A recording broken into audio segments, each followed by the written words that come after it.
The Wonderful Wizard of Oz by L. Frank Baum. Chapter 6. The Cowardly Lion. All this time, Dorothy and her companions had been walking through the thick woods. The road was still paved with yellow brick, but these were much covered by dried branches and dead leaves from the trees, and the walking was not at all good. There were few birds in this part of the forest, for birds love the open country where there is plenty of sunshine. But now and then there came a deep growl from some wild animal hidden among the trees. These sounds made the little girl's heart beat fast, for she did not know what made them, but Toto knew, and he walked close to Dorothy's side and did not even bark in return. "How long will it be," the child asked of the Tin Woodman, "before we are out of the forest?" "I cannot tell," was the answer, "for I have never been to the Emerald City, but my father went there once, when I was a boy, and he said it was a long journey through a dangerous country. Although nearer to the city where Oz dwells, the country is beautiful. But I am not afraid so long as I have my oil can, and nothing can hurt the Scarecrow. While you bear upon your forehead the mark of the Good Witch's kiss, that will protect you from harm." "But Toto," said the girl anxiously, "what will protect him?" "We must protect him ourselves if he is in danger," replied the Tin Woodman. Just as he spoke, there came from the forest a terrible roar, and the next moment a great lion bounded into the road. With one blow of his paw, he sent the Scarecrow spinning over and over to the edge of the road, and then he struck the Tin Woodman with his sharp claws. But, to the lion's surprise, he could make no impression on the tin, although the woodman fell over in the road and lay still.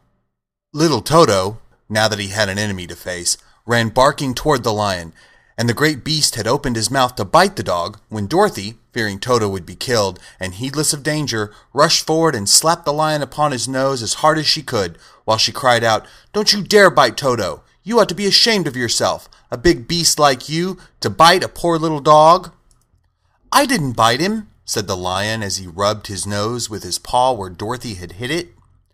"No, but you tried to," she retorted. "You are nothing but a big coward."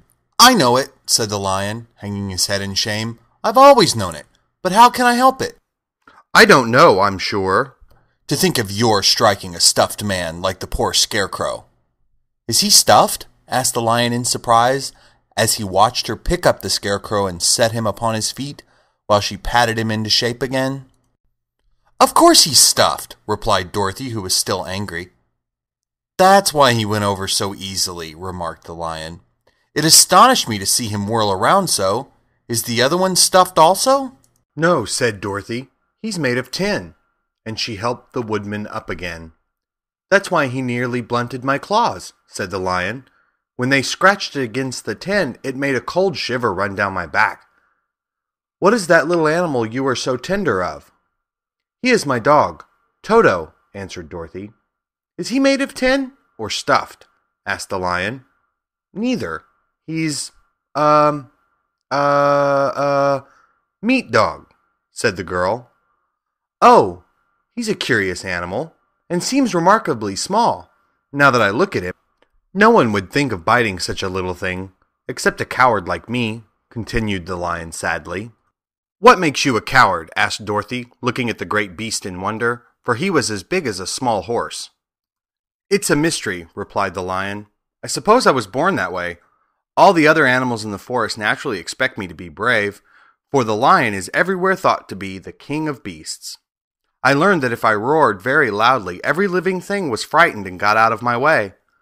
Whenever I met a man, I've been awfully scared, but I just roared at him, and he has always run away as fast as he could.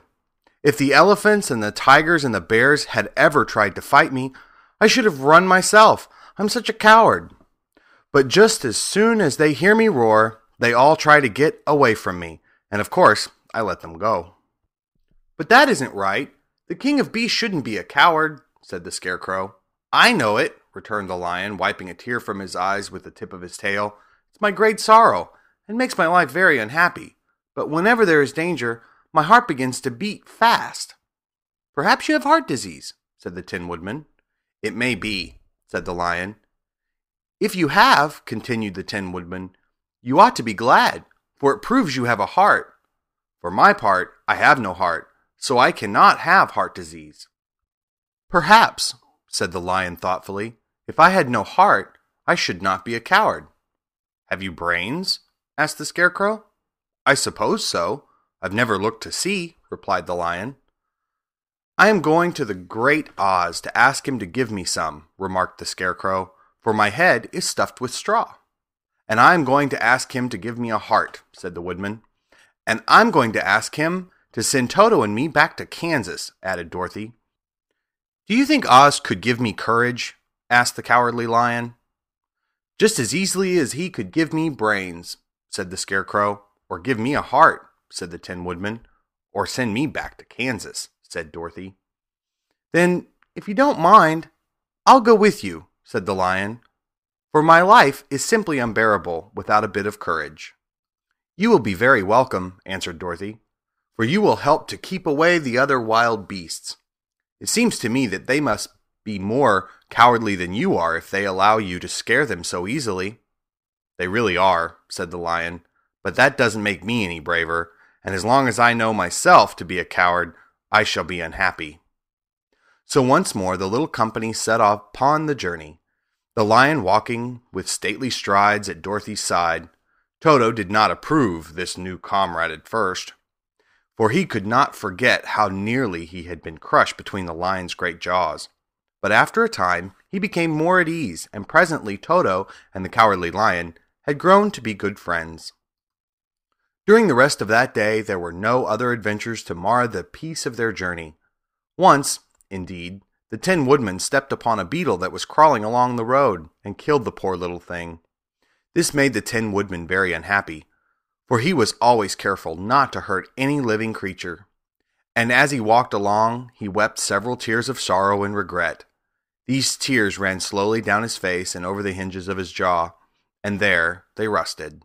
When Dorothy presently asked him a question, the Tin Woodman could not open his mouth, for his jaws were tightly rusted together. He became greatly frightened at this, and made many motions to Dorothy to relieve him, but she could not understand. The lion was also puzzled to know what was wrong, but the Scarecrow seized the oil can from Dorothy's basket and oiled the Woodman's jaws, so that after a few moments he could talk as well as before. "This will serve me a lesson," he said, "to look where I step, for if I should kill another bug or beetle, I should surely cry again, and crying rusts my jaws so that I cannot speak." Thereafter he walked very carefully, with his eyes on the road, and when he saw a tiny ant trolling by he would step over it, so as not to harm it. The Tin Woodman knew very well he had no heart, and therefore he took great care never to be cruel or unkind to anything. "You people with hearts," he said, "have something to guide you, and need never do wrong, but I have no heart, and so I must be very careful. When Oz gives me a heart, of course, I needn't mind so much." End of chapter 6.